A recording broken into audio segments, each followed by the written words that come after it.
चंदनाचे वृक्ष तोडण्यास मनाई आहे। वन विभागाकडून अनेक अटींची पूर्तता केल्यानंतर काही प्रमाणात या वृक्षाचे दोहन करण्यास परवानगी मिळू शकते। महाराष्ट्राच्या शेजारील कर्नाटक राज्यामध्ये चंदनाचे वृक्ष मोठ्या प्रमाणात आहेत व सदर वृक्षांचा व्यावसायिक वापर करणे सुलभ आहे। महाराष्ट्रात चंदनाच्या वृक्षांची व्यावसायिक स्वरूपात लागवड करण्यास शेतकरी वर्ग धजावत नाही। त्यामुळे शेताच्या बांधावर, ओढ्याच्या किनारी, डोंगराळ भागात चंदनाची झाडे दिसून येतात। मात्र गेल्या काही दिवसांमध्ये सोलापूर जिल्ह्यातील मोहोळ, मंगळवेढा, पंढरपूर, सांगोला, माळशिरस, उत्तर दक्षिण अक्कलकोट, माढा, करमाळा, बार्शी या तालुक्यातील परिसरामध्ये चंदनाच्या झाडांची तोड झाल्याच्या घटना घडत आहेत।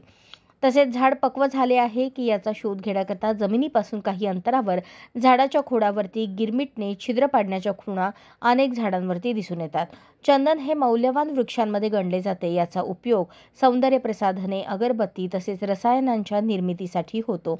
त्यामुळे चंदनाच्या झाडाची अवैध तोड व चोरीच्या घटना घडतात। या घटना रोखण्यासाठी वन विभाग व महसूल विभाग आणि पोलिसांनी प्रयत्न करणे गरजेचे आहे। ग्रामीण भागातील चंदनाच्या प्रत्येक झाडाचे जिओ टॅगिंग करणे अपेक्षित आहे, परंतु या तिन्ही खात्याकडून कोणतेच प्रयत्न दिसून येत नाहीत, अशी खंत सामाजिक कार्यकर्ते पैलवान माऊली हेगडे यांनी व्यक्त केली। चंदन हे मौल्यवान वृक्षामध्ये गणले जाते। गेल्या काही वर्षांमध्ये सोलापूर जिल्ह्यातल्या मोहोळ, मंगळवेढा, पंढरपूर अशा तालुक्यामध्ये चंदनाची वृक्षतोड मोठ्या प्रमाणात केली जात आहे। या वृक्षाला मनाई असताना देखील वन विभाग आणि पोलीस प्रशासनाकडून दुर्लक्ष केले जाते। जी चंदनाची झाडे 10 वर्षापूर्वी सोलापूर जिल्ह्यामध्ये ओढ्याच्या कडेला, नदीच्या किनारी दिसत होती, ती आत्ता दुर्मिळ झाली आहेत।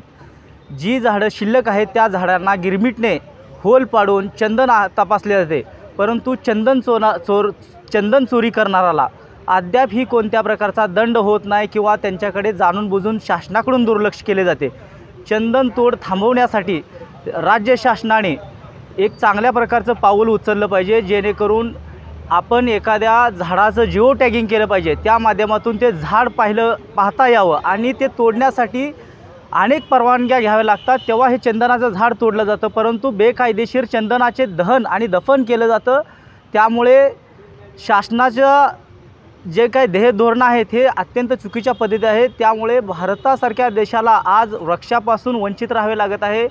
वृक्षतोडीमध्ये भारत जगामध्ये दुसऱ्या क्रमांकाला आहे, परंतु शासन एका बाजूला आपण पाहत असाल की शासनाला वृक्षतोडीबाबत कोणतीच दयामाया नाही।